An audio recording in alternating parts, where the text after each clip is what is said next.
Now then guys, how are you doing? Thank you for joining me again. So this one then, this is the 4132 Anchorman. Now this is a tactic that's close to my heart, this one. This is the one that I'm using in my heart save. We've adapted it a little bit further on now as we've become a dominant force within the SPFL. But yeah, I absolutely love this one. We're playing with the Anchorman. It's quite a defensive approach. I wouldn't expect to see too many goals in today's episode. However, we should be more defensively solid. And maybe with that in mind, we may get our best place finish in the Premier League. So let's find out. Right then guys, so here we go. We're on the tactic. And as you can see, it's named the Anchorman Hearts. This is the Anchorman tactic, like I say, from my heart save. So the way we're going then is we're going with Schmeichel, sweeper keeper. We've got two individual instructions there, pass it shorter and tackle harder. We've got an inverted wing back out on the left hand side, and that'll be James Justin here. So he takes more risks, shoots less often and tackle harder as his individual instructions. We've got a ball playing defender with Sionku. He's got plenty of individual instructions, pass it shorter, dribble less, shoot less often, stay wider and tackle harder. And Fofana is exactly the same, ball playing defender on defend. And the inverted wing back out on the right hand side, take more risks, shoot less often, tackle harder. We've then got Ndidi playing as the Anchorman. He's going to pass it shorter, tackle harder, mark tighter. Barnes on the left outside as a winger on attack. We close down more, tackle harder and mark tighter. And then it's exactly the same on the other side for under, winger on attack. In the middle of the park, we've got Tillemans playing as a central midfielder. So he takes more risks, dribble less, shoot more often, move into channels, tackle harder and mark tighter. And then up front, we've got Vardy on an attack and setup. So he's the advanced forward to take more risks, dribble more, tackle harder and mark tighter. And a deep line forward in Perez, who is to dribble more, shoot less often, tackle harder and mark tighter. So that is how we're set up. We're playing a custom tick attacker and our mentality is positive. But like I said, for me, I wouldn't expect to see too many goals. I would just expect us to be more defensively solid. In possession then, we're playing fairly narrow. We play out of defence. Our passing directness is much shorter. Our tempo is lower and we never time waste. Final third, we put low crosses into the box. We play for set pieces and we dribble less. It's all about the passing. Obviously, that's the tick attack away. Then in transition, we counter press. We hold shape. We distribute quickly and we distribute to the centre backs. And then out of possession, we use the offside trap. We've got a much higher line of engagement and a very high defensive line. Our defensive width is standard and we prevent short goalkeeping distribution. We don't mark tighter and we stay on feet and we don't get stuck in. Corners then, because we're so defensively, we're going to play my defend and counter. So this is a corner routine that I've set up myself. We have the two players waiting up top and that is on both sides. On the attack side, we're just going near post. That's the way we're going to play it on both sides again. And on throw-ins, we're just going to play the long throw. Now, I know the long throw has been nerfed. We spoke about this before, but I think that's the way to go. So, yeah, we're going to play with that. And, yeah, so again, as we always say, why are we going to play with Leicester? Because we're in the Premier League, we're in the FA Cup, we're in the Europa League, and we're also in the Carabao Cup. So, Premier League-wise, you know, fixtures, we'll have a quick look. We've got Manchester City, Arsenal, Everton as our first 3 games. And how do we end the season? It's not too bad. Our last 5 games, Chelsea is the only team that I wouldn't really want to play there. I'm assuming we haven't got too many difficult spells after that. We have actually, we've got Manchester United, Tottenham and Liverpool all in there as well. So that's it then, guys. That's the way we're going to play. So we're going to simulate forward for 12 months and hopefully, fingers crossed, this tactic does me proud.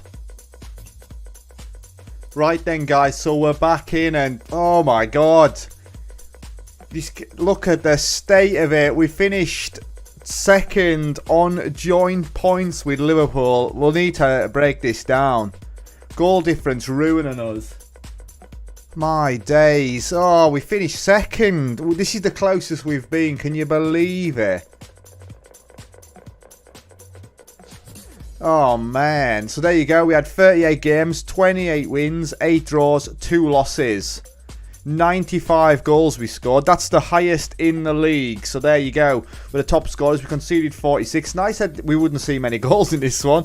This was meant to be more of a defensive formation. Goal difference was plus 49. Theirs was plus 64. So they beat us by 15 goals. And we had 92 points on the board. We were 6 points clear of Manchester City in third. So this is going to be good to go through when we look at the schedule.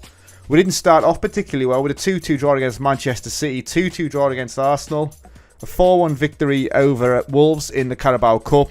We actually got out of the Carabao Cup in the 4th round to Manchester City in a 2-2 draw with Everton. So within these first 3 games within the league, you know, we had 3 points on the board. We hadn't lost any of them. In fairness, it looks like it took us all the way to the 28th of November to actually lose our first Premier League game. So October-wise then, it was decent. A 3-0 victory over Burnley, 4-2 victory over Leeds. We beat PAOK 1-0 in the Europa League group stages. And then Ferencvaros 3-0 as well. That's how you pronounce it, isn't it? Easy enough. And West Ham 3-1 in the league. We draw 1-1 with Crystal Palace. We win 3-1 against CSKA in Moscow. A 3-3 draw with Fulham. A 3-2 victory over Aston Villa. We then draw 1-1 with CSKA Moscow away, and then 3-0, like I say, we lose 3-0. That's our first defeat of the season. They should have battered us by more. They had 2 goals disallowed as well. We had 8 shots, 4 on target. They had 7 and scored 3 goals. We continue throughout December. Quality there. We lose 2-1 to Ferencvaros. You know, that's not ideal. What did this group look like when we finished? We finished on 13 points. Yeah, we got through there. A 1-0 victory over Wolves, 3-2 over Brighton, 4-2 over Newcastle, and 4-3 over Southampton. We then go into January, a 3-0 victory over Sheffield United, Huddersfield 2-1 in the FA Cup, Chelsea 2-0 in the Premier League. Let's have a look at that one. That's a big result against Chelsea. So we had 24 shots, 10 on target. They had Rudiger sent off in 6 minutes, which basically killed the game anyway. We beat West Brom 2-0, Everton 3-1 in the FA Cup 4th round, Manchester City 2-0 and Everton 3-0. Let's have a look at that Manchester City game as well. As, yeah, we FM, then we had 4 shots, 2 on target, and scored both of them. Very handy indeed. We win Arsenal 3-0, Burnley 2-0, Leeds 2-1 in the FA Cup 5th round. We lose 2-0 to West Ham, that's a disappointing result. We draw 0-0 with Zenit St Petersburg away. We win Leeds 5-2 at home, and then Zenit St Petersburg 2-0 at home. Let's have a look at that. We should have absolutely battered them. 15 shots, 6 on target, and 2 goals. You know, we're not seeing too many of those big wins. We then win 2-0 against Sivasspor at home in the Europa League 2nd knockout round. A 3-1 win over Fulham, and there's a high-scoring game there. We made hard work of that. 5-4 away from home. We actually look like we're under the cosh there a bit as well. 17 shots, 8 on target. They managed 15 and 10. Possession-wise was fairly even. A 1-1 draw with Man United, 3-1 over Aston Villa, and a 6-4 extra-time victory over Arsenal. 7 shots on target, and we scored 6 goals. We've been clinical in this one. A 0-0 draw with Tottenham, a 2-1 defeat away at Sporting. We then take the return leg 5-1. That's in the quarter-final. A 2-1 victory over Nottingham Forest in the semi-final of the FA Cup. We win Liverpool 4-2 in the Premier League, so we actually beat the team that won the league. We win Brighton 3-2 in the Premier League as well, and a 4-1 victory over Real Sociedad in the home leg of the semi-final of the Europa League. And then, like, we've gone right into it here with a 4-1 victory against Newcastle, a 4-2 victory over Wolves. We lose 3-2 to Real Sociedad in the Europa League semi-final 2nd leg. But we get into the final where we beat Milan 1-0 there. That is massive, being played at Gdansk as well. A 2-1 victory over Chelsea. We win Manchester City in the FA Cup final. That's also a big result there. So we win a double and we finish on joint points with the top of the league. And that's absolutely gutting. It really is. Proper gutting, that. So what about the team stats then and the individual stuff? Let's have a look. So as we know, we finished top goal scorers in the league with 95 goals this season. That was the best.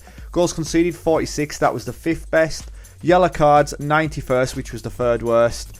And we had 1 red card, which was 4th best. So individual player stats then, Jamie Vardy finishes top goal scorer with 34 goals. Highest average rating is under with 7.26. Most assists is all Brighton with 23. Soyuncu's got the best pass completion with 96%. Most player of the match awards goes to Harvey Barnes and under, 8 apiece there. Most yellow cards for Ndidi, that's 17. He was obviously playing as the Anchorman for the majority of it. And the 1 red card went to Soyuncu. So just to refresh yourself then, that is an absolute shocker. I cannot believe that. You'd be devastated, wouldn't you? 92 points on the board with Liverpool. We've done everything we could, in fairness. We beat Liverpool 2nd to the last game of the season. Yeah, and we needed Liverpool to drop points, and it just did not happen. So let's have a look at the fixtures then. So for the last game of the season, Liverpool won 2-1 against Arsenal. There you go, look at that, and Newcastle against Chelsea. Chelsea finished 13th, wowzer. So there you go then, guys. Just looking at that tactic again, worked a treat. So there you go, give this one a go. This is the one that I was using in my Let's Play save on YouTube anyway. We've obviously taken it a little bit more attacker now, and we will try that one in one of the next coming episodes, I would imagine. So yes, thank you very much for watching, guys. Hope you enjoyed this one. Tactic will be down in the description. ready to download, ready to get stuck in with. Let me know how you get on if you try this one out, and if you want me to try any other tactics, let me know. I hope you've enjoyed this video. If you have, please leave it a like and subscribe. It would mean a lot. It'd appreciate it, because I'll actually enjoy doing these ones. Tactics is something new that I haven't tried before, so those likes especially will show me that you want me to keep on making these videos, and yeah, if that's the case, and we'll carry on. So that's it then, guys. Thank you very much for watching. As always, it's been emotional, and I'll catch you in the next one. Ta-ra.